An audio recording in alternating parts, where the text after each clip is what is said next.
Hello, students. Welcome to our two lecture series on art and culture current affairs. Today, in lecture 1 or part A, we'll cover all aspects of art and culture current affairs of year 2024-25, except for one theme that would be covered separately in B, that is UNESCO developments, and यहाँ पे all others. So in next few minutes, we'll cover a lot of current affairs regarding various developments, government schemes, sites in news, personalities in news, anniversaries, centenaries, and some initiatives taken by government, etc., about art and culture in last 12 months. Except for all those initiatives which are regarding UNESCO, which will be covered separately in next lecture. So, chalo, let us begin. This is our handout, and this is our table of content. In one part, we'll discuss the issue of classical language. Which are the new classical languages? What is the meaning of classical language? The history of classical language, etc. Then we'll discuss some important current affairs. उसमें दो तीन मुद्दे ही हैं about renewing of Port Blair, etc. Project Pari. Project Pari is not that significant and a development, but चूंकि वहाँ पे कई सारे माइक्रो फैक्ट्स आ जाते हैं, हम उसको देख लेंगे. Then we come to sites in news. Sites in news में we have three parts. एक है prehistoric sites, दूसरा है Buddhist sites, and तीसरा है Hindu temples. Now, these are not all the sites that we cover in the classes. In class, we cover at least 10 times of these sites. And some of these sites, rather many of these sites are already covered in class in some contextual way. यहाँ पे हम उनको देख लेंगे और एक बार specifically in the context of current affairs. Then we have people and events in news. यहाँ पे because of some or other reason, some historical personalities have come back to news. So हम उनको भी थोड़ा सा देख लेंगे. What are the relevant facts for the exam? Remember, we are not here to study entire history. We are here to study only those facts which could be important from the point of view of exam in light of current affairs. That's all. So यहाँ पे हम लोग देख लेंगे. And then we have next part where we have centenary of some things. आज से 100 साल पहले कुछ चीजें हो गई थी, तो उसको थोड़ा सा देख लेंगे because generally such things may become relevant in subconscious of examiner क्योंकि वो अखबार में बहुत आती है ना? चलो, let us begin with the first thing, the classical languages. Now recently government has included a few languages in classical, that is Marathi, Pali, Prakrit, Assami, and Bengali. So these are 5 languages which are included in classical language tag. अब ये classical होता क्या है? We have classical dance, classical drama, classical music, and we have classical language. तो classical का मतलब क्या होता है? Classical के दो मतलब अलग-अलग context में होते हैं. One is the technical meaning that some government body has to devise certain norms and officially has to accord the status of classical. That is one. That's a modern state-centric meaning of classical. But if you go by the literal meaning, the conceptual meaning of classical, उसमें कुछ अलग चीजें होती. Classical dance हो, classical music हो, classical language हो, उसमें एक है कि first assumption is that it is very old. उसके हजारों साल की परंपरा है. Second is that it follows certain norms of aesthetics. It has its own repertory. उसके कुछ अपना लिटरेचर है, कुछ अपने डांस फॉर्मेट है, कुछ अपना स्ट्रक्चर है, और वो स्ट्रक्चर इवॉल्व है, कोडिफाइड है, उसके एस्थेटिक नॉर्म्स है. ये एक जेनेरिक लेबल हो गया. उसके बाद आगे क्या आता है? तीसरी बात, once you reach that status of classical then it become a standard. आप एक मिसाल बनते हो, आप एक एक स्टीरियोटाइप तो नहीं कहूंगा, बट एक स्टैंडर्ड बनते हो. You become a kind of a definition of beauty for the later generations to emulate, to aspire to. So in case of classical dance, classical music, there are different government bodies. Similarly, in case of classical language, this is relatively a new thing. In India, hardly a few decades ago, we have a government body. तो अब उसको देखते हैं. So this category was created in 2004 by the Ministry of Culture, classical language. और उसका criteria जो है उसको उन्होंने क्वांटिफाई किया है. Quantify, and the criteria is very simple. It has to have a very high antiquity. 1500 से 2000. Now 1500 से 2000 years is technically any language which is a living language would not remain static over that long duration. It will evolve. We know India's most vernaculars as they exist today are hardly 1000 years old. But उनके कुछ parents थे, उनके कुछ parents थे. It's a continuous transformation going on. So this criteria does not say that the language must be static exactly as it is for 2000 years. No, it does not say that. You can have evolution, you can have discontinuity, so much so that even the today's speaker of the language might not understand the original text जो आज से 1000 साल पहले लिखा होगा. कोई दिक्कत नहीं है. It can still be considered as the same language even if it has evolved too much, and even if there is a discontinuity in between, वो चल जाएगा. So high antiquity of 1500 to 2000 years, even if not exactly like today, and if there is discontinuity with present form. अब अगर आप 1500 साल का लेके चलते हो, तो there is a strong possibility that a Hindi language would not qualify, but a Dravidian language, mostly Tamil, Telugu, etc., would automate, not Telugu at least, but what I would say is that actually all Dravidian languages, Tamil, Telugu, Kannada, all of them would become valid. तो ये थोड़ा सा technically conceptually difficult criteria, but anyway. The second is it should have its own body of literature, which is very ancient as heritage, not only in the form of inscriptions, all in the form of poetry. Poetry तो oral poetry बड़ी पुरानी हो सकती है. We need to have literature. When you have literature, मतलब ये भाषा अभिजन बन गई है. It has become an elite language, at least to some extent. वो लिखा जा रहा है. And then we have, so again, because of this literature thing, technically the tribal languages get excluded. Because of this 2000 years criteria, 1500 years criteria, technically Hindi gets excluded. And then the original literary tradition, it has to be original to itself. But ये criteria जो था वो थोड़ा सा आज के दिन में उन्होंने with recent amendment remove कर दिया है. Why is it removed is because how can you prove originality over so many time? You can have exchange always. ऐसे कुछ भाषा में ओरिजिनल तो नहीं होता है. एवरीथिंग इज, भाषा जन्म वहां लेती है जहां इंटरेक्शन होता है in different cultures. That I remember one very famous speech bye Javed Akhtar, जब वहां पे कहा था उन्होंने कि भाषा की प्यूरिटी क्या होती है. वो ऐसे है जैसे मानो प्याज के छिलके. अब छिलके उतारने जाओ कि प्याज कहाँ पे है, तो प्याज है ही नहीं, छिलके ही प्याज है. So that is how languages are. Every new interaction, new words, new structures, new concepts come into language. So there is pure language नाम का जो भ्रम है, वो भ्रम ही है. So इसलिए यहाँ भी उन्होंने ये criteria of originality as a norm is now dropped. So technically today we have these two norms, antiquity and ancient body of literature, which would have automatically its own set of aesthetic norms.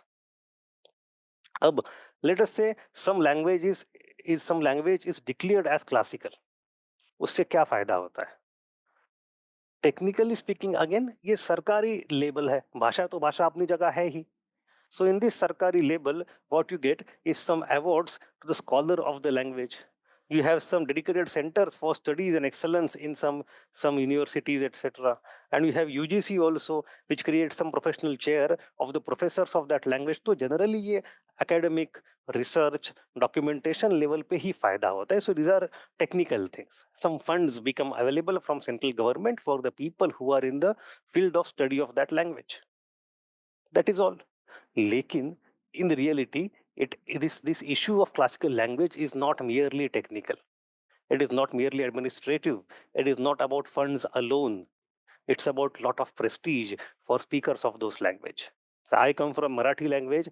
Marathi language had to fight, so to say, fight a kind of a protest नहीं कहूँगा, but uh, kind of a committee के ऊपर committee, suggestions, requests, pressure tactic, politics, whatnot for almost 15-20 years. How can you say that it is not a classical language? इसका inscription इतने पुराने हैं, इसका literature इतना पुराना है, then lots of committees were created by government of Maharashtra to prove that it is indeed a classical language. तो ये बड़ा पॉलिटिकल हॉट पोटैटो बन गया था। And recently, just a few months ago, Marathi was accorded classical status and everybody was so happy. Practically it doesn't make much difference to the language. If I have to say, ये भले जितना research हो academia में हो, all Indian languages, all Indian vernacular languages are facing threat in the modern era. ठीक है, वो तो अलग बात है।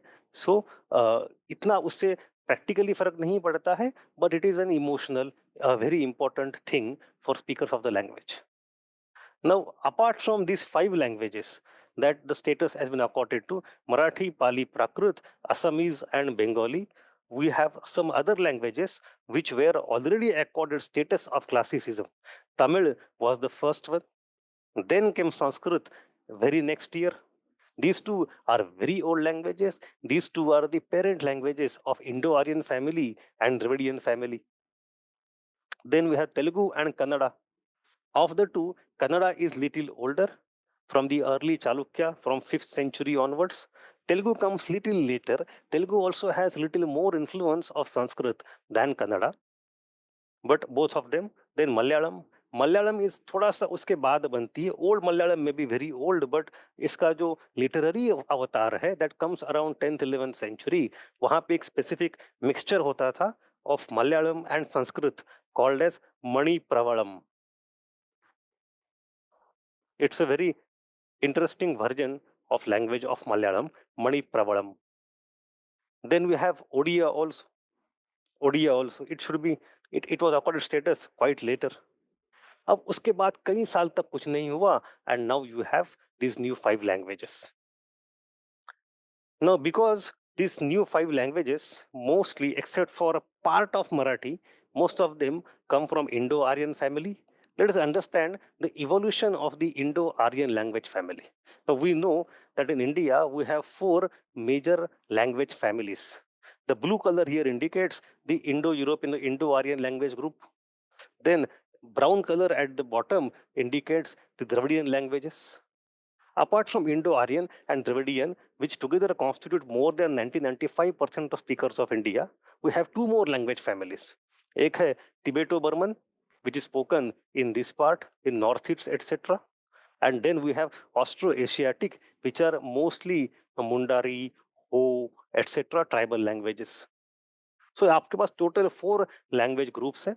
उनके हिस्ट्री भी बड़ी इंटरेस्टिंग है। We have in the 1780s William Jones discovering this Indo Aryan group, and then just after that, within a few decades from the Madras presidency, we have the discovery of the Dravidian language group.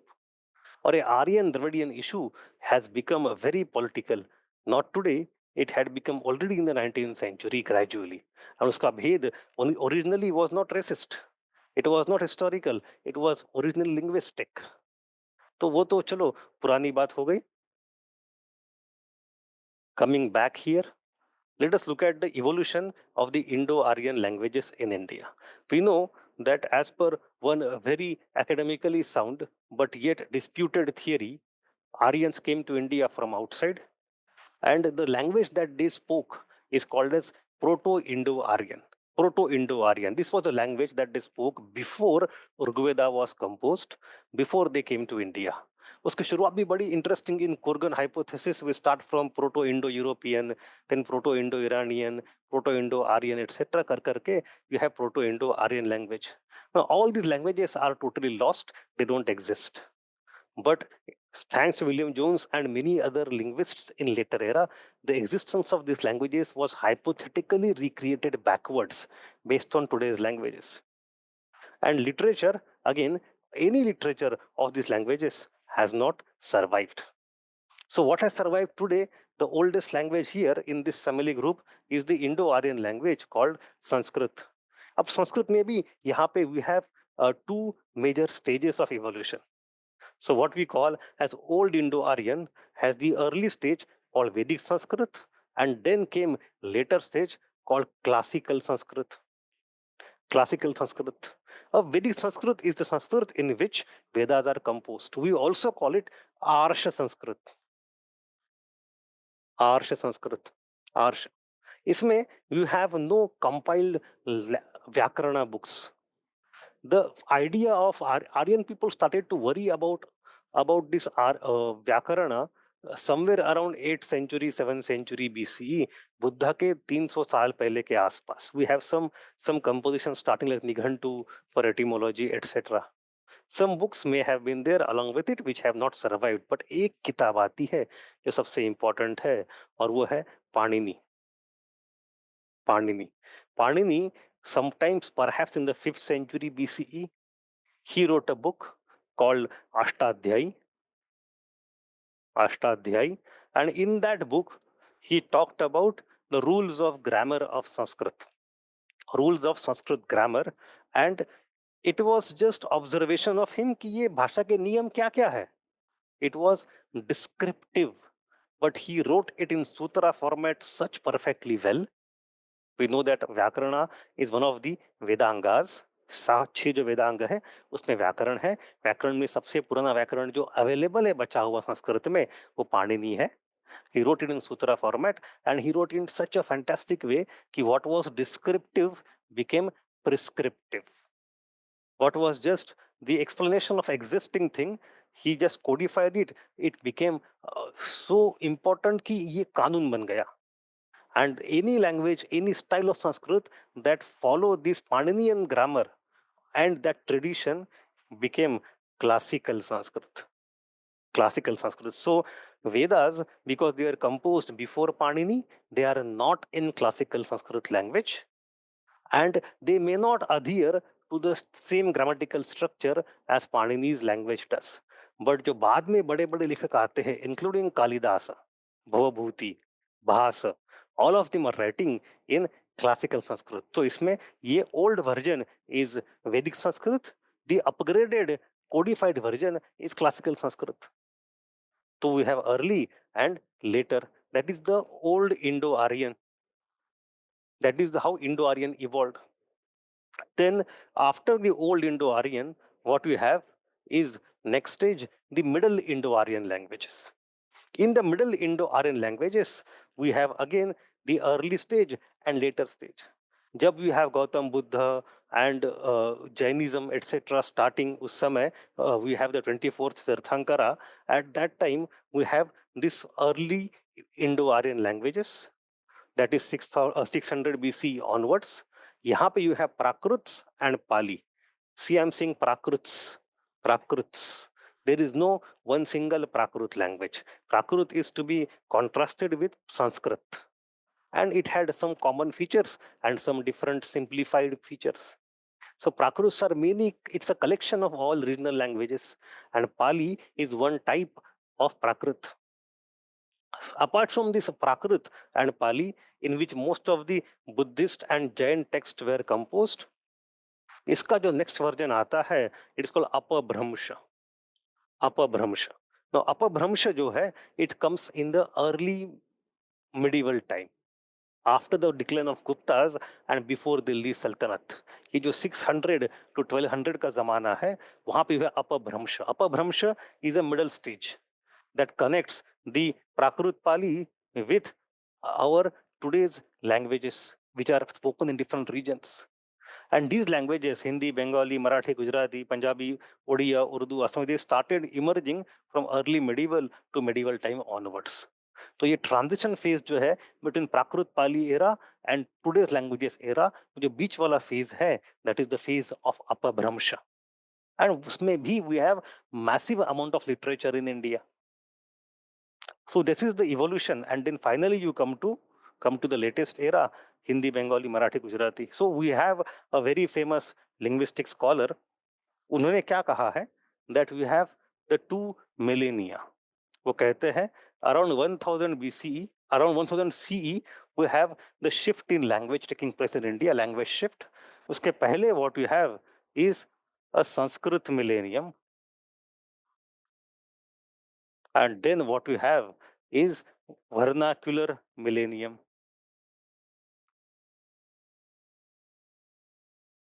So that is the transition that took place in the early medieval time. Anyway, now come to the 5 specific languages which are now accorded status of classical. उनको थोड़ा सा basic facts देख लेते हैं. The first is Prakrit. Now Prakrit literally means natural or common, and these were actually the vernaculars of the ancient time. When we have Buddha and Mahavir, उस जमाने के vernacular जो थे वो प्राकृत थे. उसका शब्द ही प्राकृत एंड संस्कृत. संस्कृत मतलब जिसके ऊपर संस्कार किए गए हैं, इसके ऊपर बैठ के लोगों ने सोच समझ के कुछ उसके नियम कानून बनाए. It is polished. And Prakrit is natural, जनता का, that is there. So it emerged from vernacular derivatives of Vedic Sanskrit undergoing phonetic simplifications. ये भी है phonetic simplification. क्यों इतना एकदम specific pronunciation करना है ना? जैसे दरिद्र, दारिद्र्य in Sanskrit became दलिद्र in Prakrit. बोलने के लिए आसान, दलिद्र, दरिद्र क्यों कहेंगे? So you have such simplifications happening ताकि लोगों को आसानी हो. Anyway, now this Prakrits, you have variety of them. Prakrit may be, of course, variety. If this is a map of India, then if you come to eastern part, यहाँ पे आपका पाली है, मागधी है, अर्ध मागधी है. So we have Magadhi Prakrit.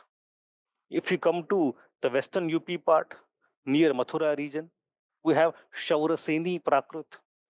Shauraseni Prakrit gave birth to Brajabhasha later on. Brajabhasha mein we have lot of Hindi poetry of medieval time. Magadhi Prakrit gave birth to today's languages in Bihar and Bengal side. And then we have Maharashtri Prakrit spoken in this part. This is the part of Satavahanas. So these are the 3 major versions of Prakrit: Shauraseni, Magadhi, and Maharashtri. And all of them have some of the literature of their own time. Shauraseni Prakrit, you will see that in Kalidas drama, etc., when a upper caste male elite speaks Sanskrit, either a Shudra or a woman speaks Prakrit. Which version of Prakrit? Generally Shauraseni Prakrit. You have Magadhi, Ardha Magadhi. In Magadhi mein you will see some of Ashoka's inscriptions are in Magadhi version of Prakrit. उसमें भी देखो राज जैसे if you come to the eastern India, मैंने कहा प्राकृत में language become simple for pronunciation. Raja becomes laja. So Ashok जो कहता है देवनाम पिया पिया दसी राजा एवं अहा, द स्पोक देवानाम पिया दसी राजा. That is ra that is being used in, for example, Bairat edict in Rajasthan by Ashoka. But when the same phrase is going to east part in UP and Nepal, Bihar, Nepal region, where the pronunciation of Raja becomes Laja, तो वहाँ ल लिखा हुआ है. देवानाम पिया पियदसी लाजा एवं aha. Even today, R becomes L in many eastern parts of India. है ना? So we have Magadhi Prakrit. And then we have Maharashtri Prakrit in Maharashtra under Satavahana. Satavahanas promoted Maharashtri Prakrit like anything. We have Gatha Saptashati, a collection of folk poetry by Satavahan king called Hala. We also have one book that has now lost called Gunadhya's Bruhat Katha. Gunadhya was the author. He was a literary person in the court of Satavahanas, and he collected stories, Bruhat Katha. Anyway, it is Jain people who seem to have composed their texts in the variety of all the Prakrits, and also later on in Ardha Magadhi. जैनों का काम बहुत बड़ा है in case of language preservation in India of Prakrits. Then we have other versions of Prakrit also, Avanti and Gandhari, etc. But these 3 are the main versions: Shauraseni, Magadhi, and Maharashtri. This is technically clearly a classical language, although it is not being spoken today. So discontinuity hai. Then we have one type of Prakrit, that is Pali. Pali.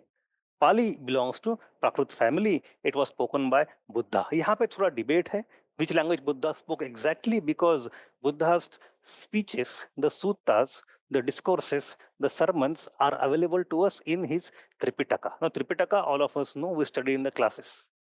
These Tripitakas were composed and compiled rather at different juncture in first, second, third council. That also we know. But जो आज के दिन में oldest version available है, it comes from the 1st century in Sri Lanka, from 4th council Sri Lanka version. उसके पहले वाले जो है लिखित में शायद थे नहीं पता. Most probably they were oral compilations, not written down. Writing down came in the 1st century itself. तो उसमें भाषा जो है, language, the type of Pali that is used in Tripitakas, in which we get Buddha's sermons and speeches, actually is indicative of the 1st century in Sri Lanka and not 6th century in North India. ये कैसे कुछ लोग मानते हैं, therefore थोड़ा minor difference तो पड़ा होगा. अब कितना माइनर डिफरेंस है, क्या डिफरेंस है, let the linguists debate about that. But still we can say that it was Buddha who spoke some version of Pali, that is for sure. And Pali remained important language for Buddhists as far as Hinayan Buddhism was concerned, or Theravada rather. Hinayan कहना उचित नहीं होगा, Theravada कहते हैं. Hinayan तो महायान वाले उनको कहते हैं, हम महायान, आप Hinayan. Hinayan is not the self name. Self name is Theravada. Theravada and Mahayan. But anyway, so Theravada Buddhists continued to use Pali. When Mahayan Buddhists came, we have seen again that they shift gradually towards Sanskrit. That is the language shift. And उसमें भी आपके पास Ashwaghosh, one of the most important first biographer of Buddha in Sanskrit. And then we have many sutras in Sanskrit. So around the turn of the millennium, around the time of Christ, there was a gradual shift in North India amongst the Mahayan Buddhists towards Sanskrit language, and that became lingua franca of entire Asia for Buddhism also for a long time. Nonetheless, the Hinayan or Theravada people who shifted their base or who became rather entrenched in South India, in especially Sri Lanka and in Myanmar, etc., they continued holding on to Pali. तो पाली का जतन तो उन्होंने किया है. But again, gradually as you come to the early medieval, Buddhism declines and the Pali literature goes away. In the modern era, Indians had forgotten Pali altogether. When I remember D.D. Kosambi, a great historian of ancient India, उनके पिताजी थे Senior Kosambi. He wanted to learn Buddhism through Pali. He could not find a teacher in India to teach him Pali. ये बात कब की है? 1860s, 1870s, 1880s की बात होगी. He went to Calcutta. He met somebody. From there, he went to Sri Lanka. He learnt Pali and came back to India. And then he could read Pali texts. तो पाली का revival हुआ है इन academic circles, इन Buddhist circle, आज से 100, 125, 150 साल पहले. And उसकी जो स्टोरी है उसमें कुछ लोग इंपॉर्टेंट है which could be important for our exam. So पहली बात तो वी हैव T.W. रिस डेविड्स. अभी रिस डेविड्स साहब जो थे, he is a great Buddhist scholar. I have a couple of books by him. One on the history of Buddhism, one also is the translation in English of Milinda Panho by Rhys David. So he was one of the first great Buddhologists, if I can use the word Buddhologists. Rhys David. He formed a society called Pali Text Society in London, which printed and translated Pali scriptures, making them accessible to Western and Indian scholars. तो ये काम देखो, ये काम कब हो रहा है? By the end of the 19th century. It is 100 years after Warren Hasting का जमाना. वॉरेन हेस्टिंग के जमाने में in 1780s and in the time of William Jones and also the Fort William 1800, ये 1780 1800 के आसपास, you already see the same thing has happened in the context of Sanskrit. Manuscript ढूंढो, translate करो, English में छापो, etcetera. Textualization of tradition of Sanskrit. उसके 100 साल बाद the same thing is happening in Pali once again. Rhys Davids is a very important person. In India also, we have people like R.L. Mitra, Satish Chandra Vidyabhushan, and Senior Koshambi. They played a significant role. So again, we don't want to go into history of Pali revival in detail, but we should know some important names. Then you come to the other three languages. Here we don't have much scope into going to linguistic history, but for the point of view of exam, let me point out some दो तीन important literary items which are very old in those respective languages, and therefore they have been very instrumental in confirming that these languages indeed are classical.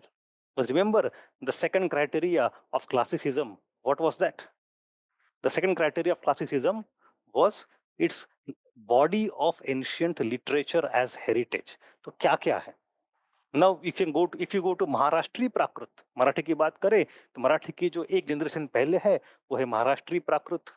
उसमें तो we have Gatha Saptashati etcetera, but in the present version of Marathi also, which are the oldest books?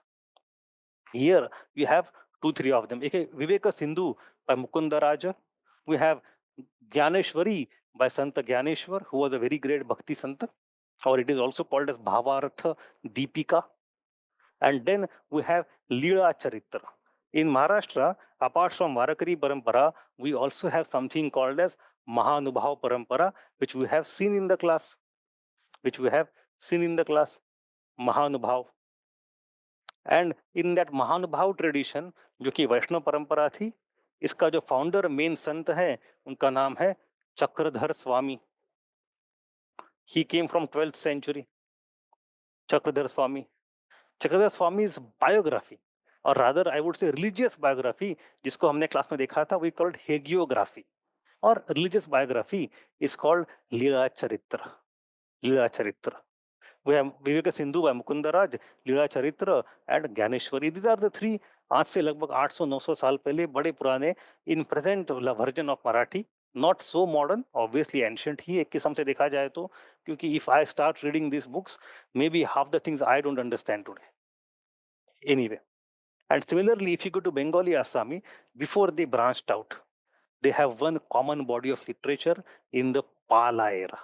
Pal era, which was the Buddhist power in 9th and 10th century, this is called as classical age of Bengal, and that in that era we have a lot of kavitae of Buddhism, and they are called as Charyapadas. Charyapadas. There are 47 songs from 8th to 12th century. This body of Buddhist poetry form the core from where in later era we have the evolution of Assami and Bengali. हमें इतने नाम पता हो। We have Viveka Sindhu, Leela Charitra, Gyaneshwari and Charyapadas. That's all. बहुत बाद में, in the medieval time in Buddhism, we have one more type of poetry called Mangala Kavya. I have seen UPSC asking lot of question on different types of Mangal Kavyas, not in civil service exam, but in CDS, NDA type exams. वहाँ UPSC ने पिछले 10 साल में 3-4 बार पूछ लिया है different Mangal Kavyas. They come from Bengali in medieval time. But even older than Mangal Kavyas are these Charyapadas of Buddhists. ठीक? Now I want to discuss one more thing with you. When it comes to linguistic diversity of India, we have to understand that how do we measure this linguistic diversity? How do we map it? How do we document it? In this case, we have two important linguistic surveys of India.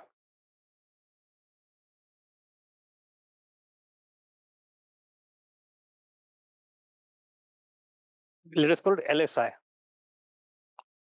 for the sake of simplification. LSI.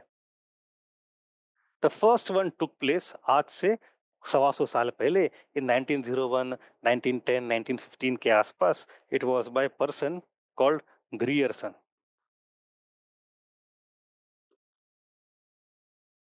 And then the latest one took place in this century, in the 21st century, by a person called Ganesh Devi, GN Devi. And GN Devi used the people for collection of data, and it is a people-oriented thing. So he calls it GN Devi's People's Linguistic Survey of India. So we call it PLSI. PLSI. अब इसको थोड़ा सा detail में पढ़ने की हमें जरूरत नहीं है. I'll just hint at some things that Grierson's if you go on Google, you will find some audio recordings also of some languages as they were spoken आज से 100 साल पहले, 125 साल पहले, 1910-15 के recordings है. Not of all languages, but of some languages. When I heard them for the first time, I think of 10-12 साल पहले, I was thrilled कि भाई मेरी भाषा पहले ऐसे बोली जाती थी, 100 साल में कितना अंतर आ गया, etc. But anyway, my main point is that Grierson's Linguistic Survey of India had many problems. First of all, it was a part of colonial era. It had a colonial objective. Up, the colonial people wanted to document, classify, categorize everything as per their need so that they can continue controlling, dividing, and ruling us. They have done that with caste census. अभी ये caste census का भी approval आया है from central government. So maybe that part also will become important. What had happened in 1871, 1881, 1901, फिर census का परिणाम क्या हुआ था? But that part is more important in optionals than in GS. We have many such projects of documentation. उसमें से एक है linguistics. तो it was used for classifying languages, Hindi Urdu controversy, for of defining Rajasthani नाम की कोई भाषा थी ही नहीं. We have different regional dialects. Collectively they are forced the term called Rajasthani. And then where the linguistic boundaries occur, Odia to Bengali to Bihari. ये region कोई ऐसे region तो है नहीं. Language changes very smoothly from place to place. It's not an abrupt change. तो ये सारी जो चीजें हैं ना, ये बहुत कॉम्प्लेक्स. कौन सी मूल भाषा है और कौन सा डायलेक्ट है, this language and dialect difference, which what to call as dialect and what to call as main language, ये बहुत ही कॉम्प्लिक. अरे ज्योग्राफी में which is the main river and which is the tributary, इसके norms होने के बावजूद दिक्कत होती है. People have change the tributary to main river afterwards. भाषा में तो क्या क्या होगा सोचो. So we have that power equation of main language and dialect also. So all the technical complications appeared in case of Grierson's LSI आज से 100 साल पहले. So recently, in past few years, we have the People's Linguistic Survey of India to map all the languages, their oral history, their culture, their features, their grammar, the speakers, etc. by Dr. Ganesh Devi and his team of 3,000 academics and volunteers. And the numbers they may come up with are चलो ठीक है जो कुछ हो. So you should know there have been 2 LSIs also. ठीक है. Now let's come to the next part. Part 2, some important culture related events and initiatives. उसको देख लेते हैं. We have actually, when I was going through the newspapers, I found that there are many more events, but वो ऐसे थे जो कि exam नजदीक आते आते they did not remain that important or relevant for exam. So दो तीन चीजें हैं, उनको देख लेते हैं. The first thing is the renaming of Port Blair. It happened last year. Sri Vijayapuram. अब Port Blair was named after Archibald Blair. We know he was a surveyor in British Navy in the 18th century. It is the main place in Andaman and Nicobar. And why the name is changed? It is changed because in the context of what we have been doing for last few years, the renaming for decolonization. Now, to what extent renaming ensures the proper decolonization, I am really not sure, because decolonization is a thinking process. It takes much more efforts. But anyway, now why was it named as Srivijayapuram specifically? Because Srivijaya comes from Srivijaya Empire. Srivijaya Empire was empire in Southeast Asia. Srivijaya Empire and Shailendra Empire, we have seen those names. And when in the early medieval time, आज से exactly 1000 साल पहले, we have the invasion of Southeast Asia by the Cholas. Cholas are known for their maritime power and dominance of Indian Ocean trade network. From western coast of Kerala and then to Lakshadweep and Maldives to Sri Lanka to Odisha, Bengal and Southeast Asia and Myanmar. यहाँ सब जगह इनका कुछ ना कुछ directly indirectly influence या control था. In that same kadi, we have various Chola trading guilds in South India at that time being pressurized by Southeast Asia. तो उनका रास्ता खोलने के लिए we have a naval of I would say onslaught. 2-3 बार हुआ था. चलो. Now here, that is the time in while going to Southeast Asia, Chola Emperor Rajendra first used Andaman as naval base for his expedition against Srivijaya Empire in Sumatra. तो वो context है, that is the renaming. It actually throws a floodlight on India's ancient heritage of maritime domain. But coming back to the story of Andaman, I have to discuss that also with you a little bit. It has a very colonial past in a very specific way. It was originally called as Port Cornwallis, and then it later became Port Blair. अब ये अंडमान जो था, it was established not for any naval purpose originally. It was established because it was far away from the mainland and it could be used as penal colony. Penal colony मतलब जहाँ पे सारे कैदी हों उनको रखा जाए. And it was done a lot. You see, in that time, Europe had this habit of isolating the offenders and putting them on faraway land. Initially, lots of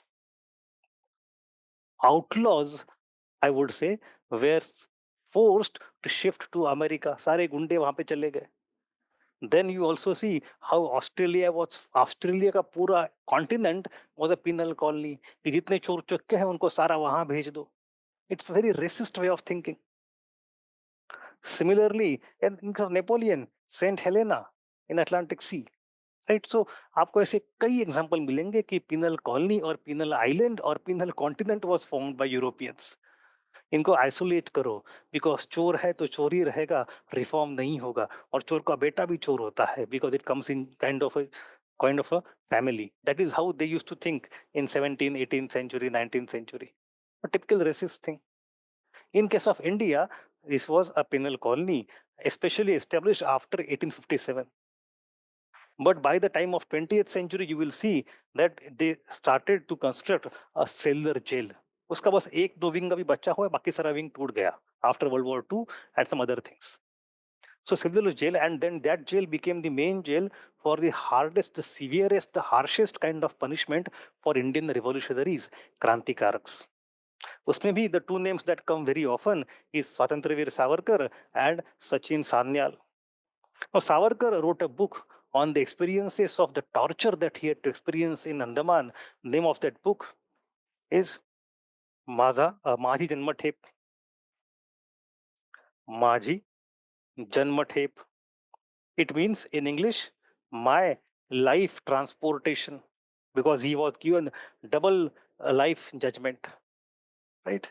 And then second person is Sachin Sanyal. He was put there twice. Twice. पहली बार after World War I के जमाने का Ghadar revolt. He was part of that. He was put to Andaman. When he came back after a few years, he was part of Kakodi, etc. Again, he was sent to Andaman. दो बार है. So after पहली बार जब जाके आए थे and शायद उसके थोड़ा बाद he wrote a book again on his experience in Bengali called Bandi Jeevan.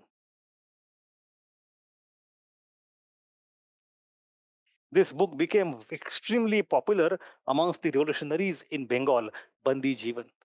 But if you actually visit Andaman and look at the names of the, because वहां पे दीवार पे लिखे हुए सबके नेम, कौन कौन यहाँ टॉर्चर किया था, टॉर्चर किया गया था.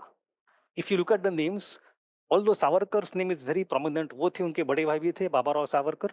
But apart from that, if you go by numerical preponderance, the Punjabi and Bengali revolutionaries are much more in number than Marathi. Marathi चार पांच दो चार होंगे. Most of them are Punjabis and Bengalis, which were the hotbed of Krantikari. And all of us know that it was the place where the Tiranga whatever the origin of Tiranga was at that point of time, it was hoisted for the first time during World War II by Subhash Chandra Bose, who had got the control of these islands from Japan. And उन्होंने उसका नाम रखा था change करके शहीद and Swaraj. ठीक है, आगे चलते हैं. Now we have Project Pari, public art of India. Now ये तो वैसे है ठीक ठाक सामान्य सी चीज, बट है बड़ी interesting. If you for example if you go to Rome, if you go to Paris, you go to Prague, you go to Milan, you go to Amsterdam, you go to London, you go to even in American and South American cities, you'll find that there is something called a street art, which is very common. Graffiti अच्छी किस्म की उनके दीवारों पे रस्तों पे होती है. So much so that sometime it actually becomes a nuisance and government there has a law against wall graffiti in public places. In sometimes in Paris मैंने देखा है वो ऐसे होता है. But if you see technically this makes cities beautiful. So why it should not happen in India? And if we have that to happen, why we should not use Indian version of paintings, Indian styles of paintings? If you go to in Delhi, this Lodi Garden area, there you have lots of walls जहाँ पे you see exquisitely beautiful graffiti. आज के नहीं है, पिछले 40-50 साल से है।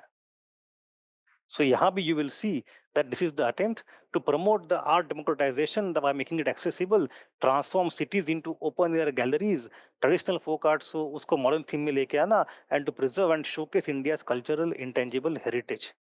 तो हमने ये कहा है कि from across India we have 150 artists who would be engaged to paint our cities, paint it beautiful.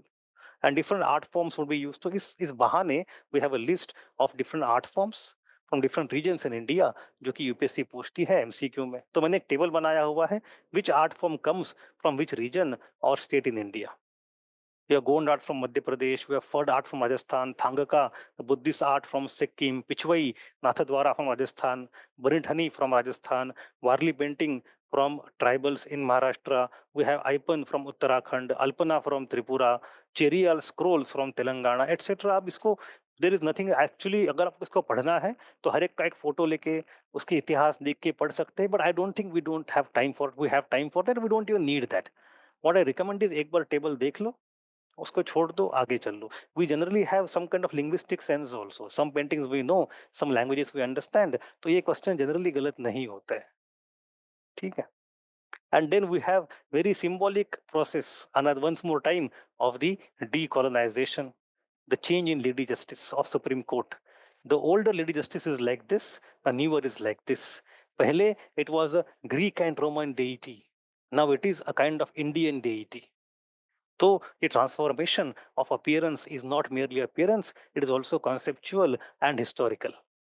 So I have a table here कि how we have decolonial thinking in terms of the just lady justice now. पहले की मूर्ति क्या represent करती थी, अब की मूर्ति क्या represent करती है। So here you will see that origin of the earlier lady justice, जिसके हाथ आंख में पट्टी है, हाथ में तराजू है, तलवार है वगैरह, it was originally Greek goddess called Themis and Roman Justitia, and Justitia is famous since the time of Roman King Augustus, and then उसके बाद वो इवॉल्व होती गई। If you see that she evolved from Roman time till Renaissance to Enlightenment to modern era. In India, that murti was imposed on us by the High Court Act of 1861. जब पहले सारी बात होती है just after 1857, a massive Europeanization going on. उस समय वो मूर्ति बनती है हमारे लिए just न्याय देवता. But what today we have is not that. Today we have our Indian version rooted in Indian constitutional values. So what is the philosophy? Philosophy is neutral and detached. हम ये GS4 में देखते हैं in ethics. Should we be neutral and detached?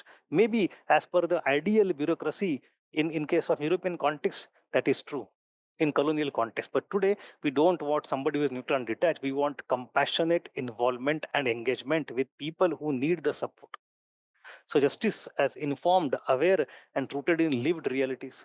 तो उसमें change क्या हुआ है, मूर्ति में चेंज क्या हुआ है जिससे बदल दिखता है आपको, तब्दीली दिखती है। पहली बात तो we have eyes, eyes were blindfolded. ये ब्लाइंड फोल्ड आइज की बड़ी इंटरेस्टिंग है कि यूरोप में जब पहली बार ब्लाइंड फोल्ड आया था वो एक सटायर के तौर पे, मजाक उड़ाने के कि न्याय देवता अंधी होती है, कुछ नहीं दिखता। But then that same blindfold was reinterpreted in later centuries to call it कि ये अंधी है, अंधी नहीं है, आंख पे पट्टी है, मतलब it is not going to do favouritism. Favouritism आपकी सोशल बैकग्राउंड देख के, आपकी परिस्थिति देख के हम कुछ जज नहीं करेंगे, बस एक्शन के ऊपर करेंगे। So impartiality was symbol but now we have open eyes, blindfold हटा दिया है। Social awareness is necessary, we have to empathy towards poor and marginalised people. तो एक्टिवली आपको उनकी तरफ जाना है, you should not be neutral alone, that is one change. Secondly, object in the hand, पहले हाथ में तलवार थी कि भाई अथॉरिटी एंड पनिशमेंट, एक बार हमने न्याय कर दिया, will enforce it with authority and punishment. Now we don't have तलवार, what you have is Indian constitution in the hand of न्यायमूर्ति। It is a very symbolic and very deep change.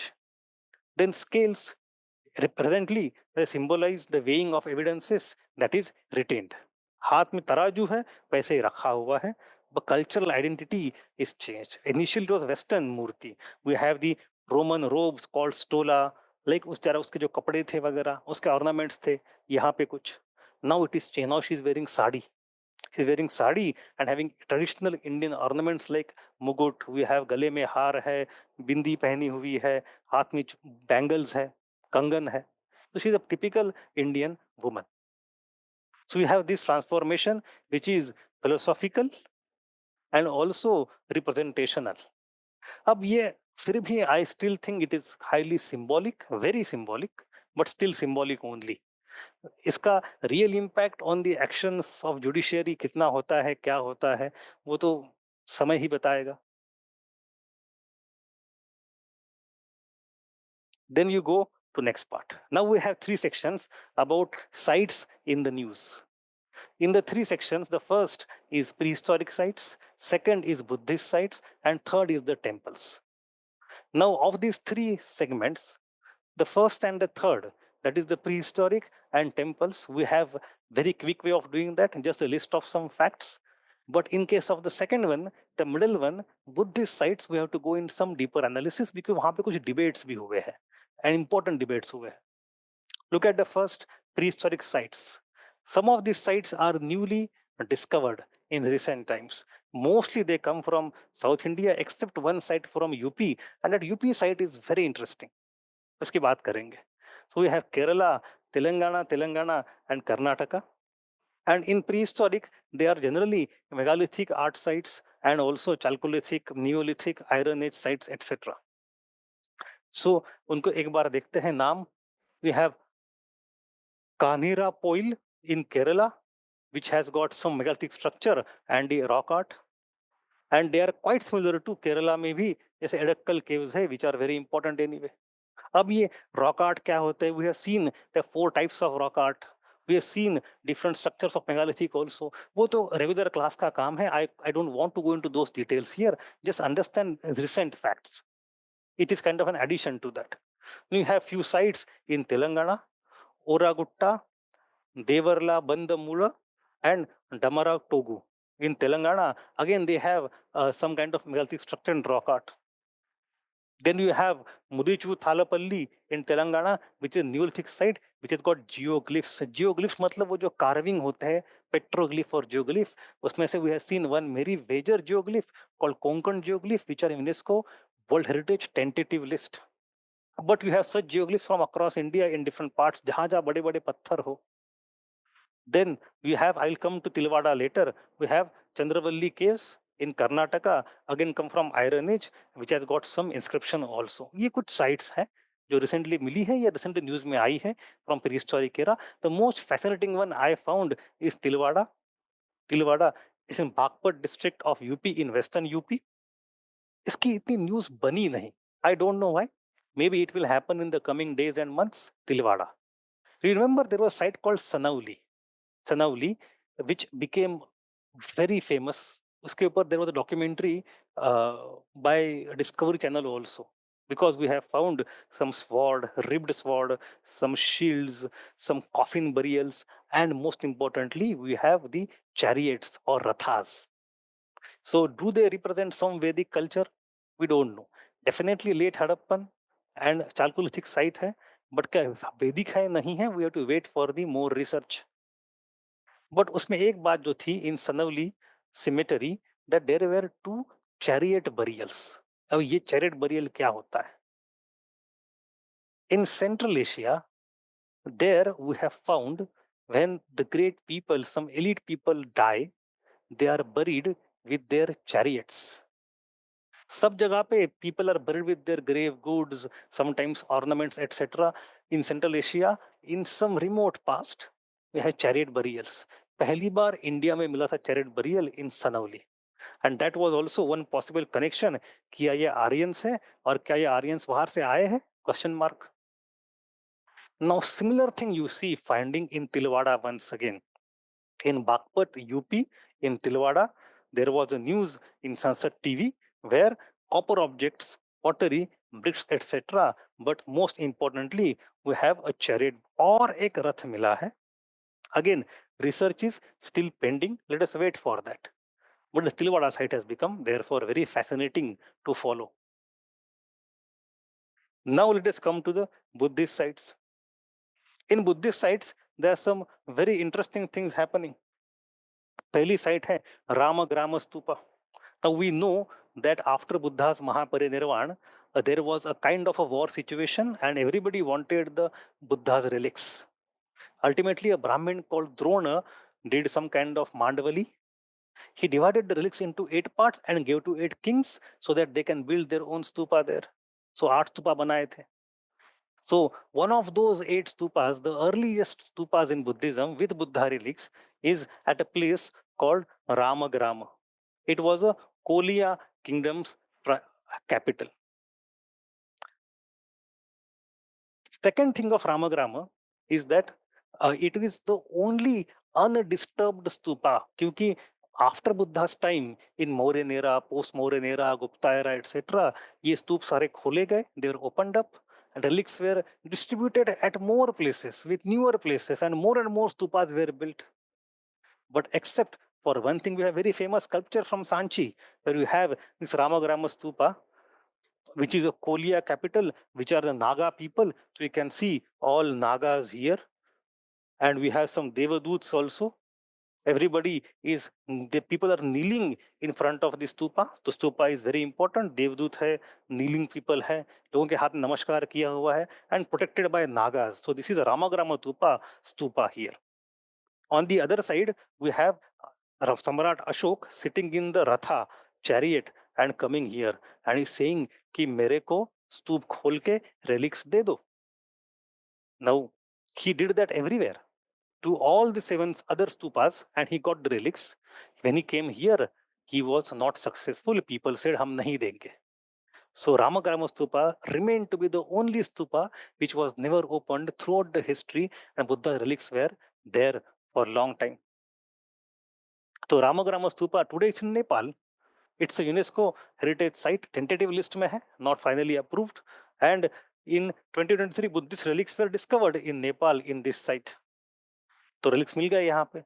अब recently in 2024, again in UP, in Maharajganj, in India, we have another site named by the same word Ramagrama. जो news में आई थी, India said अब हम यहाँ खोद के देखेंगे क्या मिलता है क्या. We are not disputing the original Ramagrama in Nepal. We have our own Ramagrama on our side of the border. And now we want to go and excavate that, and we're looking for any Buddhist relics there. ठीक है. That is why Ramagrama was in news. Similarly, we have Kapilavastu also. Now, Kapilavastu was important place in Buddhist era. It also had one stupa. It also had one Buddhist relic, one of the 8 earliest places. It was the Shakya capital. Buddha himself came from Shakya, तो उसका जो बचपन था, his princely days were spent in a palace in Kapilavastu. When he went for Mahabhinishkaraman, the great departure, it happened from Kapilavastu. It was his capital. But after his death, one stupa was built here also with his own relics. Now, regarding Kapilavastu, there is a major debate because we are not sure where exactly it lies. India and Nepal have a major debate about it. Kapilavastu hai kahan pe? On India's side, we have a place called Piprahawa. Piprahawa in UP, and we have found a massive structure there that belongs to the time of Buddha.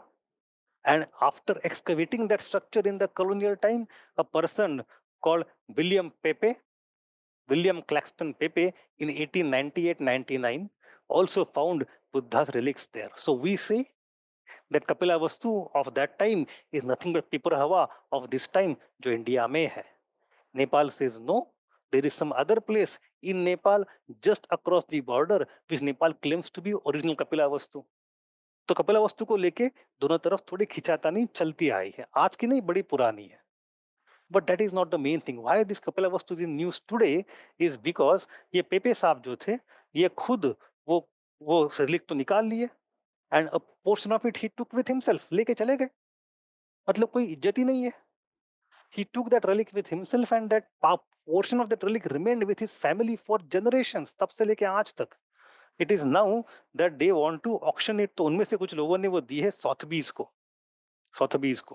Sotheby's is nothing but an auction house. And recently, just 2 weeks ago, उन्होंने कहा हम इसको बेचेंगे, auction, इसकी नीलामी करेंगे. Now, I personally was extremely furious. How can you do नीलामी of Buddha's relic? Buddha की हड्डियां है वो, with some other gold ornaments and हीरे जवाहिरात, जब उनको रखा था, उनकी नीलामी? मतलब, can you ever think of auctioning? We have lots of such relics from different religions of main people. We have in India, in Goa, the body preserved of Francis Xavier. उसकी नीलामी हो सकती है? Can you auction that body?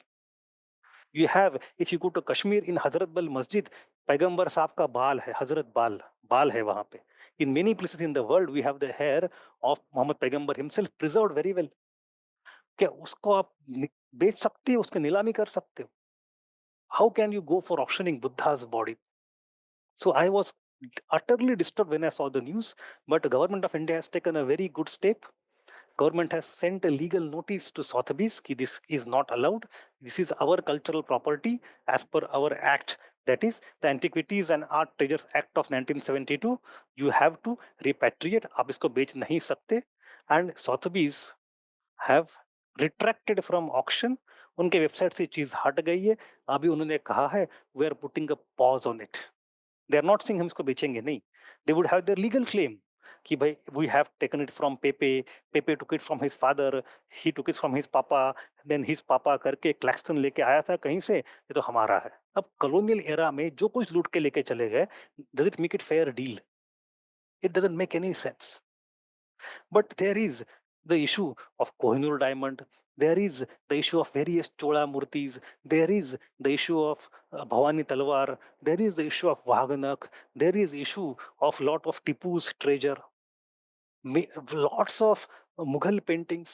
ये सारा Europe में and waste में पड़ा हुआ है. आज के दिन में भी our history, our antiquity, our heritage is largely not in India, it's in Europe. आपको देखना भी है, आपको हजारों मील जाना पड़ता है. एक्सेस तो दूर की बात. तो चलो, इसमें दो चीजें हुई है. Whatever is being stolen, जिसका provenance can not be proven, that now comes back. मूर्तियां जो चोरी हो रही है आज भी, वो तो लौट के आ रही है. But the items which are taken away in colonial era, उसके बारे में थोड़ा प्रॉब्लम है. Recently in last two last year, this is ये स्टोरी बस हमारी नहीं है. This story is of entire world which was colonised. इन सबके कल्चर यूरोप में पड़े हुए हैं. In case of Africa, we have Benin sculptures, bronze मूर्तिस. बेनिन एक रीजन है, वहां का कल्चर था पहले. तो वो सारा लूव्र फ्रांस में पड़ा था. They were fighting for many many years. जैसे हम फाइट कर रहे कोहिनूर दे दो. अब अंग्रेज बड़ा चालाक, कहते कोहिनूर देने को हम क्यों दे, हमारा है. When you put 10 arguments and they talk about it, हाँ ठीक है चलो दे देंगे, बट क्या गारंटी आपके यहाँ रहेगा अच्छे से. You have law and order problem, you don't have technology, you don't have funds, you can't preserve it. हम रखेंगे तो अच्छा है, सेफ रहेगा. जब हम कहते हैं आप हम देख लेंगे, we are rich now, then they say अगर हमारे पास रहते लंदन में, तो entire world comes to us to see. It is a global heritage, not only your heritage. बस आपको उसको आपका हेरिटेज ना समझ, दुनिया का हेरिटेज है, और यहाँ पे दुनिया आती है, सब देख पाएंगे, इसलिए हमने रखा हुआ है. ये और नाटक. When you counter that also, then they would say अच्छा हम देने को तैयार है. किसको दे? इंडिया को, पाकिस्तान को, ईरान को, बांग्लादेश को. हर एक कंट्री कहेगी मेरा है, दे दो. तो who is the legitimate heir? फिर दे वुड से आप चार आपस में बैठ के सुलह कर लो, then you come to me. If you are agreeing with each other, I will give it to you. ये यही तो बात है ना. नेहरू रिपोर्ट याद करो. If you can form your own constitution, will give it to you. And then करेंगे हिंदू मुस्लिम. सही, मतलब डिवाइड एंड रूल का तरीका अभी भी वही चल रहा है. So Kohinoor has not come back to India. I recently heard a news which is not a confirm news. किंवदंती समझो, हवा हवाई समझो, that India UK trade deal is being signed, in which possibly Kohinoor would be brought to India for some time on loan. It will not be repatriated, on loan for exhibiting to Indian people. शायद कोहिनूर कुछ समय के लिए आ सकता है. ये अभी तक कंफर्म नहीं है. In coming days it might be confirmed. But anyway, coming back to this, तो फ्रांस ने बेनिन की मूर्तियां देने को राजी हो गए. Now, this is a major thing. First major Western museum had agreed to repatriate all the cultural property of Benin back to Africa. And that has set a precedent. Now, with sustained argument and salvos from India and many other such countries, there is a possibility that the European countries will start relenting, even regarding the artifacts which were stolen by Indiana Jones of that era in the colonial time also. देखिए अब आगे क्या क्या होता है. But this thing of selling Buddha's body parts is absolutely shameful and must be opposed at any cost. Come back. Now you come to Mahabodhi temple. Now Mahabodhi temple is in Bodh Gaya. Bodhi is a stage in Buddha's life when he became Buddha. Because वहां पे Prince Siddhartha went for meditation for 7 weeks and then he became Prabuddha. The enlightenment. So this place where you have the Bodhi tree, people ka ped or Bo tree as they call in East Asia is there. So it is a very important place in Buddhism. ये तो हो गई बुद्धा के life time की story. It has got its own after story of also. So Ashoka, we know from Ashokan edicts also, he had visited Mahabodhi temple. Rather, he had given some huge stone slab called Vajrasana, which has got some zigzag pattern on its surface, और side में हंस की sculptures है. It is still there. Even today, if you go to Gaya, you'll see there. Then later on, we have a big temple constructed, perhaps in the time of Shungas. So we have the Vajrasana from Ashokan era, temple from Shunga era. That Shunga era temple has not survived today. What we have instead are the compound wall, or the Vedikas of that era that has survived well. After that, you see that Yuan Sang visited this Gupta era के बाद. Gupta era में कुछ बढ़ाई. ह्यूएन सांग आया था. हर्ष era तक temple सही था, but sometimes after Bakhtiyar Khilji's invasion and decline of Palas, Buddhism declined and the temple fell into disuse gradually. लगभग बुद्धिज्म उस एरिया से खत्म हो गया था, कोई नहीं जा रहा था. इसमें सैकड़ों साल चले गए. After hundreds of years, in the time of Akbar, there was a Hindu Shaiva monk. His name was Mahant Ghamandi Giri. This Mahanta Ghamandi went to this area which was completely abandoned. उसने कहा it is a sacred area, let me start a mutt. तो उन्होंने वहां पे मठ शुरू किया and that mutt is in the control of the lineage of Mahanta Ghamandi since Akbar's era till today. अब originally Bauddha site which was completely क्या कहे fallen in disuse, and after a few hundred years we have Mahanta Ghamandi taking over it and starting a Shaiva Parampara there. So in the modern time, in the British era, there was a dispute. We have, first of all, Alexander Cunningham, the father of India's archaeology and the first DGASI, who started to work on this. But there was a movement, a complete Bodhi Mahabodhi temple movement to reclaim this temple for Buddhist. कि भाई ये शैव नहीं है, Buddhist है, हमें hand over दोबारा कर दो. And that movement was started by Angarika Dhammapala. Angarika Dhammapala. He is not Indian, he was a Sri Lankan monk. Sri Lankan monk. अब ये भी थोड़ा समझने वाली बात है. Look at the time period. He was born in 1864 and died in 1933. When he was born in Sri Lanka in 1864, ये जो 1840s, 50s, 60s, 70s खास करके, these 3-4 decades are very interesting in the life of Sri Lanka as a nation. ये वही समय था when massive amount of missionaries came to Sri Lanka and with the idea to convert entire Sri Lanka to Christianity. That led some kind of reaction from Buddhists and there was Buddhist revival. Buddhism was reviving at that time at massive level to defend Sri Lankan culture against Christianity.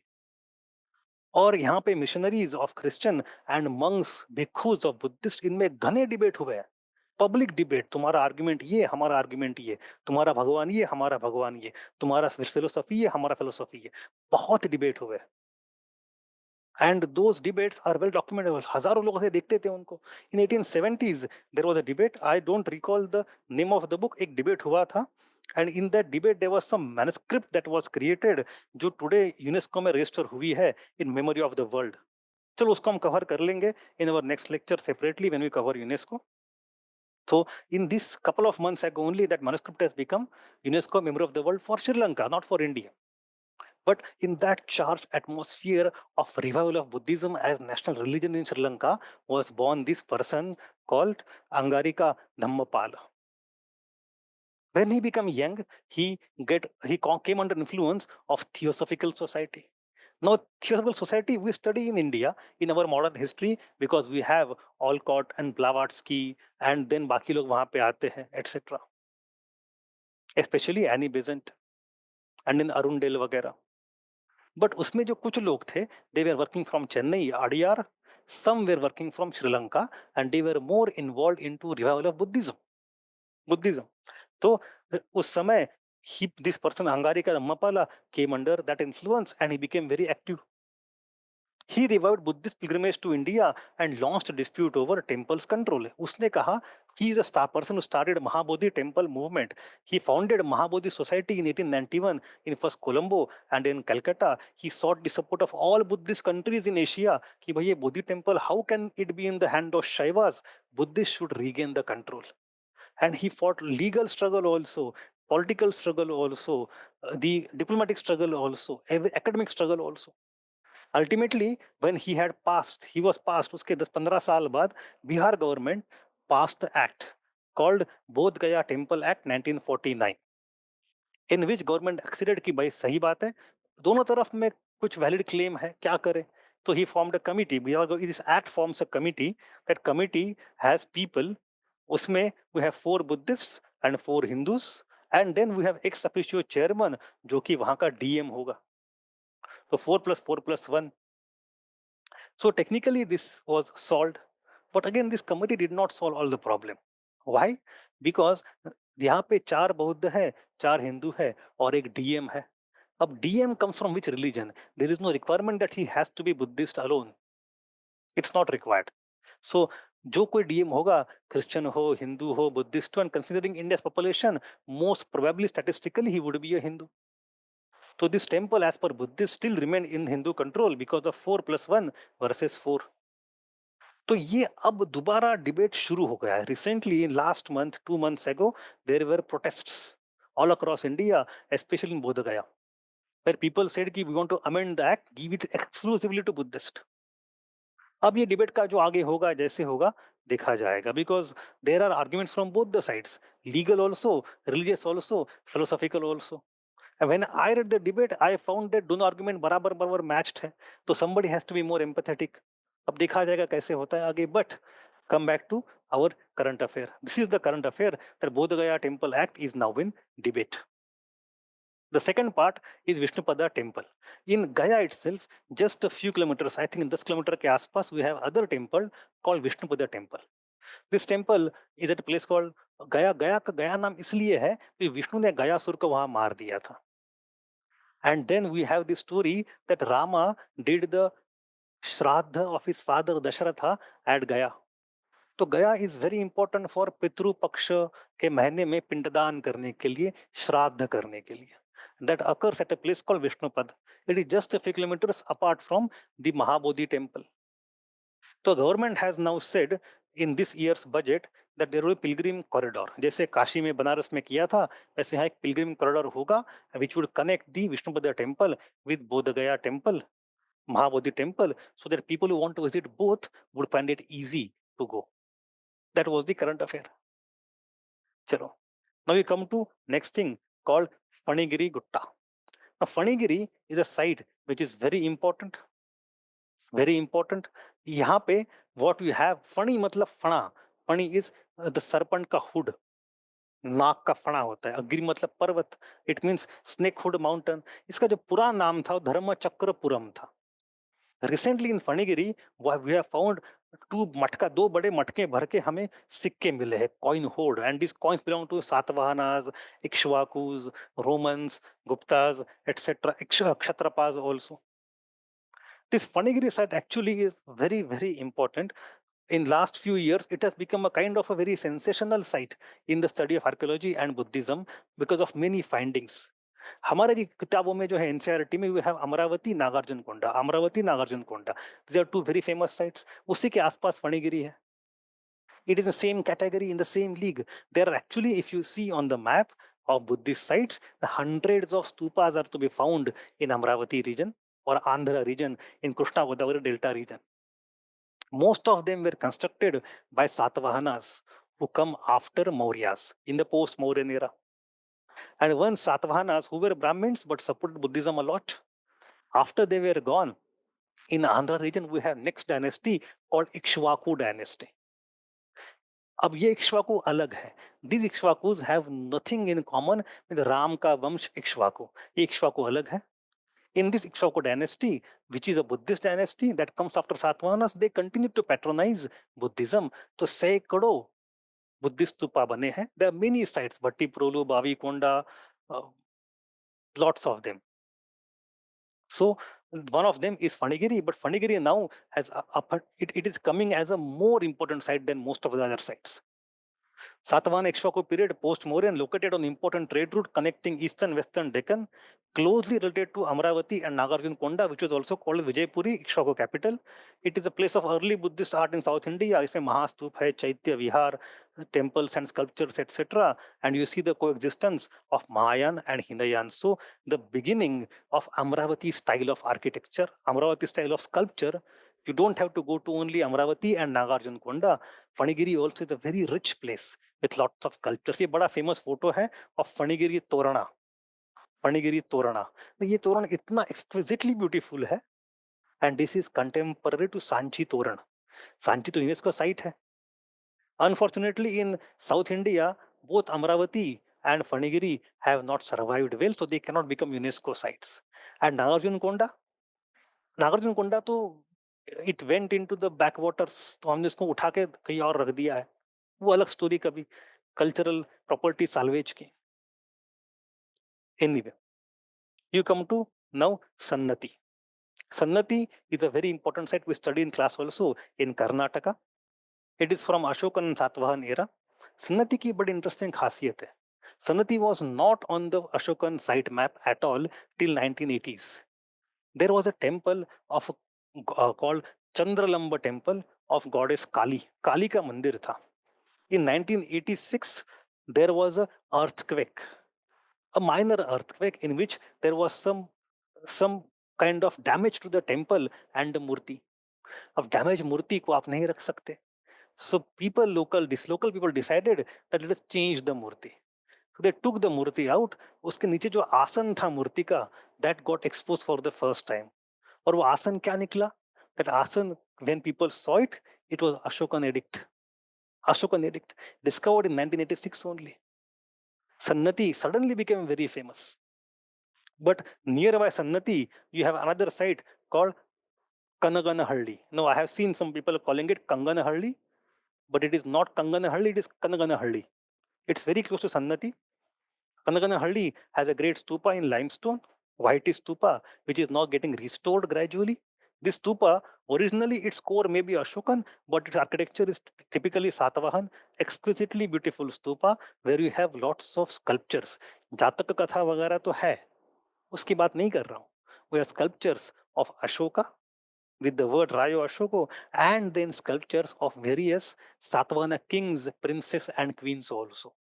So that Kanaganahalli stupa is therefore very famous. When I was reading the details, the reports of ASI on Kanaganahalli stupa, I also came to know that the artists who, or the laborers and architects who constructed the stupa have left behind their signatures.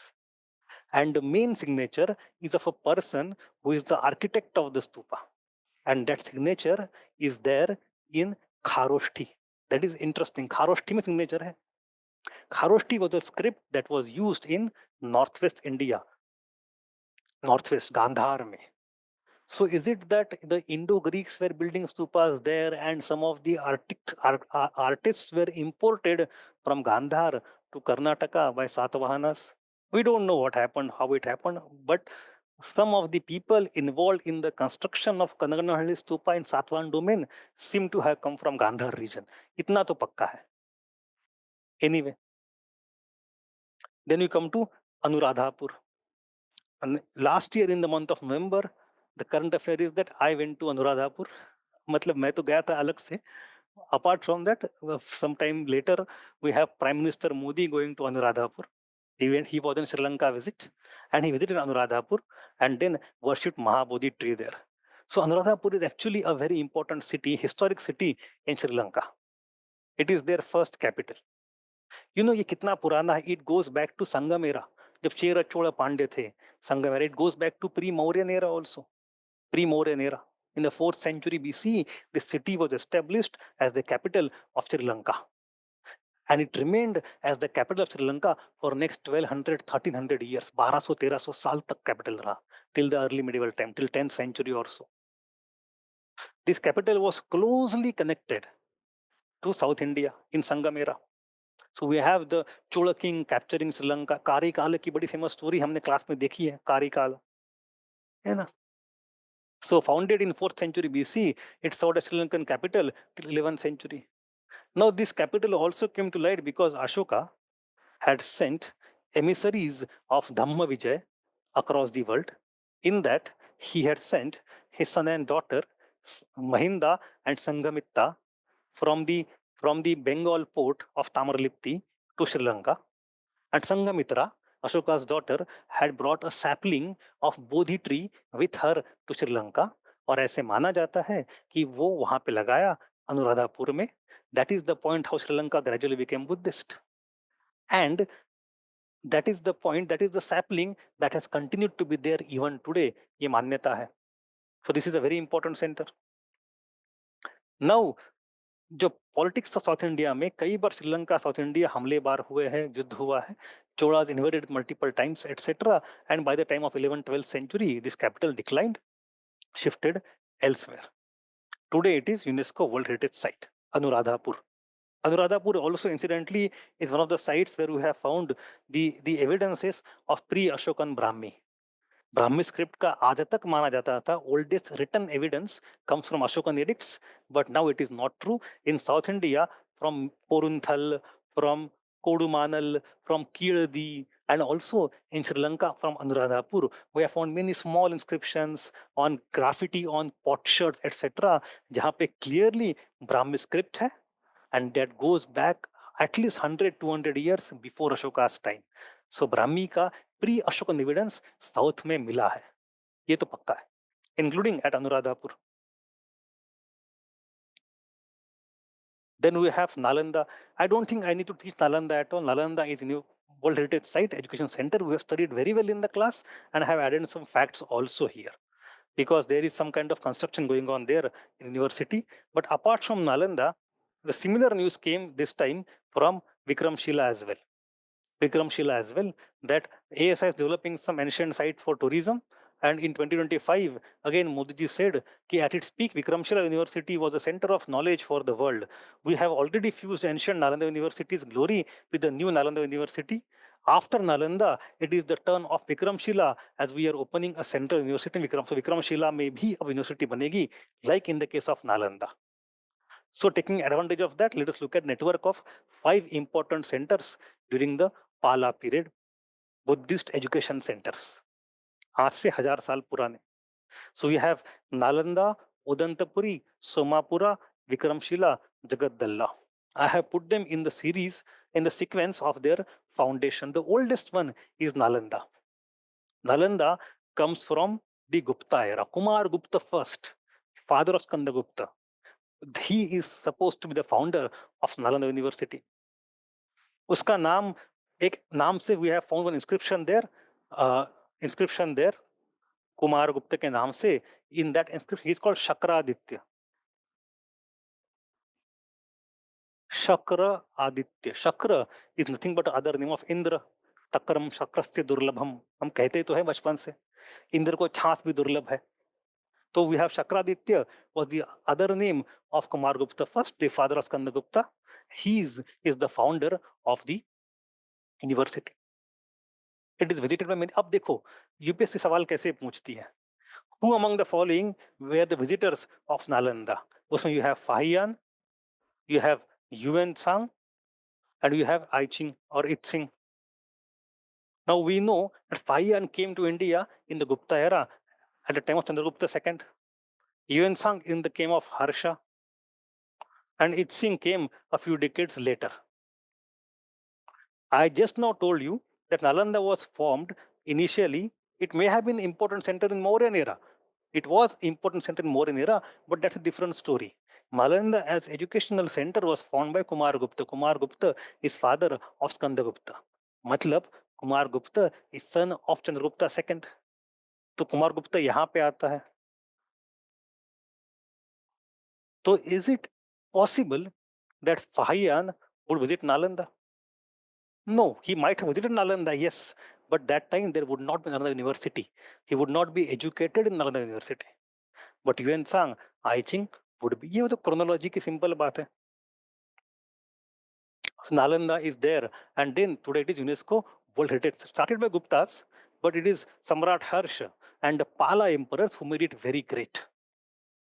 Then we have Odantapuri. Odantapuri, Somapura, Vikramshila, Jagadalla, all four of them are by different Pala kings. Different Pala kings. हमने class में देखा भी है. Who are the founders? Odantapuri, it is Gopal first, the founder of Pal dynasty himself, who was elected. Then Somapura by Dharmapala. Vikramshila also by Dharmapala. And Jagadalla by Ramapala, जिसके नाम पे हुआ Sandhyakar नंदीन Ramapala Charitam. And then we have some important facts. Out of these five, only two today are UNESCO World Heritage Sites. That is Nalanda and Sumapura. Sumapura is today is in Bangladesh. ठीक है. Okay. Now, one interesting thing is that is it very odd that all the five universities are located only in East India, especially in this region of Bengal and Bangladesh? No, there are, apart from these five, 3, 4 more universities that are contemporary to them, that are also important, called as Diamond Triangle. Ratnagiri, Udayagiri, Lalitgiri. अब ये तीन जो है, they are not as much in limelight as the ones in Bengal. ये typical पुरानी बात तो है ही बंगाल ओडिशा में. रसगुल्ला कहाँ से आया उसकी बात अलग है. अभी तो इशू लेटेस्ट जो चल रहा है कि जगन्नाथ धाम नाम हो या ना हो. But about the credit, about the importance, because they दोनों sister languages है. They emerge simultaneously. They influence each other. Even Chaitanya Mahaprabhu spent his many years in Jagannath Puri, that is in Odisha. Right? So we have, they are mutually influencing each other a lot. तो वैसे तो दो बहनें भाषा है, but there is some cultural competition going on. Here also you will see that the Odia universities, if I can use the word Odia, but in Odisha we have Ratnagiri, Udayagiri, Lalitagiri universities, which are not as much well known as Nalanda and Vikramshila, etc. अब क्या करें? So here in this Odisha, exactly at the same time, we have three other places. We have Lalitgiri, Ratnagiri, and also we have Udayagiri. These are important. Again, यहाँ पे not much literary evidence has survived. Whatever we have, we are digging it out. We are finding these stupas, we are finding viharas, we are finding lots of murtis. There we come to know about the rich heritage of that. Kalinga region was anyway very important for global trade. अब ये reason धीरे धीरे पता चल रहा है, especially when we find lots of murti. Recently in 2024, we found massive Buddha's head there. कहाँ पे मिला है हमें वो? It in Ratnagiri. रत्नागिरी में आपको अनेक मूर्तियां मिली है, including Avalokiteshvara, Tara, Vajrapani and Hariti. Now we know that this 7th century, 8th century, 10th century is the era when Vajrayana Buddhism was very famous. So apart from Hinayan and Mahayan, in all these universities, Vajrayana also has influence. और हारिति के बारे में तो we have had question couple of months ago only in UPSC CDS exam, who was Hariti, etc. So ये है.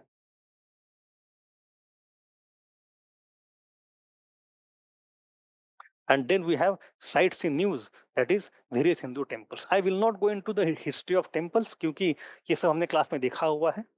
And temples are quite mainstream, but only because they are asked recently. So let us look at the names. We have Jagannath Puri temple that came to limelight due to opening of Ratna Bhandar. And then, as I said, Jagannath Dham, a new temple was established in Bengal, and there is some dispute.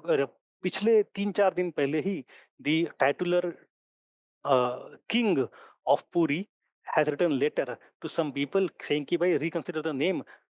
it dilutes the importance of Jagannath Puri. So this is again in discussion. It is a Kalinga architecture. It has given birth to Ratha Yatra, Jagannath. We have the two versions of Odissi dance, that is Mahari and Goti. Mahari is female dance, Gotipua छोटे बच्चों का होता है. Again coming from this region. European scholars view White Pagoda and Konark as Black Pagoda. And important people associated are Adi Shankaracharya, who formed the Matha there, Govardhan Math. We have Jayadeva, who wrote Gita Govindam, Dhira Samira Yamuna, Tire Vasati Vane Vanamali, Priye Charushile, etc., etc. We have Chaitanya Mahaprabhu, who spent many years there, and Raghuji Bhosle from Maratha era, whose contribution was in the revival of the worship of the Puri temple in the 18th century. Raghuji Bhosle from Nagpur is one of the 5 Marathas from the Maratha Confederacy. And he is also back in news nowadays क्योंकि उनकी कोई तलवार लौट के आ रही है in museum exhibition. Raghuji Bhosle. But the main founder of this temple was Anantavarman Chodaganga in Eastern Ganga dynasty. Then we come to next temple, again Konark, which is a World Heritage Site by Narsinga Deva first of Eastern Ganga dynasty. It is for Surya temple. It is also Kalinga architecture, which has its own. हमने वो भी देखा है class में कि Kalinga architecture के जो manuscripts बचे हुए हैं, manuscripts from Madana Panjal. So we have a lot of terms available to us. That's why you have Devula, Jagamohana, Natamandapa, Bhogamandapa, etc. When British found this temple, they did not find it in a very good condition. They found it कि अब नहीं तो कल collapse हो जाएगा. So from stopping it from collapsing, उसका जो main गर्भगृह है, British put sand in that. उसमें मिट्टी डाल के रख दी, गिरे ना. So there is no murti in the temple. There is no worship in the temple. It is recently in 2022, the ASI, after years of study, has now agreed to start to remove the mitti so that we can again ensure structure survives. The work is still ongoing. So Kalinga architecture symbolizes Surya's chariot, etc. Every year we Chandrabhaga Mela there and mentioned in Aine Akbari, Black Pagoda, and this. This is very well known fact. Kamakhya temple is from Shakti worship. Everybody knows one of the 2051 Shakti Pithas, Ambubachi Mela, etc. अब वहाँ पे we have the कबूतर का sacrifice also. जितना मैंने सुना है शायद बंद कर दिया अभी, पता नहीं, I don't have the update. It's in Odisha, it's in Assam. एक बात उसकी बताऊं, Kamakhya temple is constructed on Nilachal hill. It has absorbed within itself lots of different versions of architecture, including Nagar style, Bengali style, Assamese style, Burmese style, and minor elements of Islamic also in later era. So this is specifically a kind of a sub style in Nagar. Nagar style में आप जब देखते हो,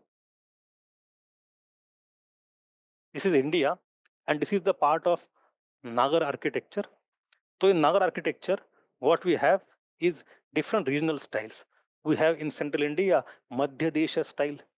यहाँ पे you have Kalinga style. यहाँ पे Bengal style. यहाँ पे Himalayan Kashmiri style. यहाँ पे you have Maru Gurjar style.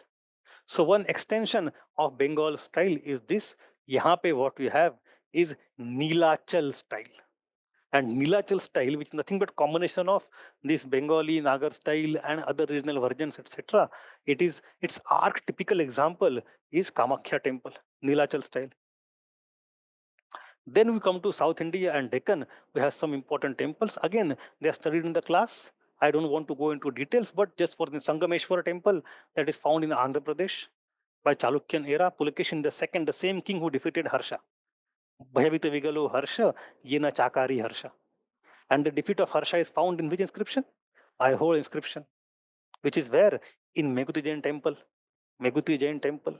वो कन्नड़ा स्क्रिप्ट में पर संस्कृत लैंग्वेज में है. उसकी लाइन है भयवित विगलो हर्ष ये न चाकारी हर्ष. So dismantled and built exactly rock to rock on the current site in 1979, which temple? Sangameshwara temple, because of the backwaters of Srisailam dam. But कभी कभी इस डैम का वाटर ज़्यादा नीचे चला जाता है, lots of things are exposed. But anyway, then we have UNESCO site Ramappa temple. We covered it last year also. Kakatiya period, known as Kakatiya Rudreshwara temple. It's in Vesara style. यहाँ पे जो दो चार चीजें खास है, sandstone body, which is very strong, but it is easy to build. For sculptures, they have used dolerite and other rocks like granite. The Vimana comes in a very porous bricks, which are floating bricks. An entire temple is built in some kind of sandbox so as to help it survive even during the earthquakes. At the UNESCO World Heritage Site. Then we have two more temples in south, Virupaksha temple in Hampi. Virupaksha was the husband of Pampa. Pampa Devi, which is Parvati, worshipped a long time to Prasanna Shankar Bhagwan, that is Virupaksha, and they got married. So the place where she did that meditation is the place of Hampi, जहाँ पे Vijayanagar capital बनाई गई. Apart from this legend of Pampa Devi and Virupaksha, there is also the legend कि ये किष्किंधा नगरी है वानरों की in रामायण. जो कुछ कहानियां हो, the main point is it is on the bank of Tungabhadra river, and this site again became famous, unfortunately for some bad reasons in international press in the recent months because of un, uh, unsafe conditions for some tourists. But chalo, in culture that is not so relevant.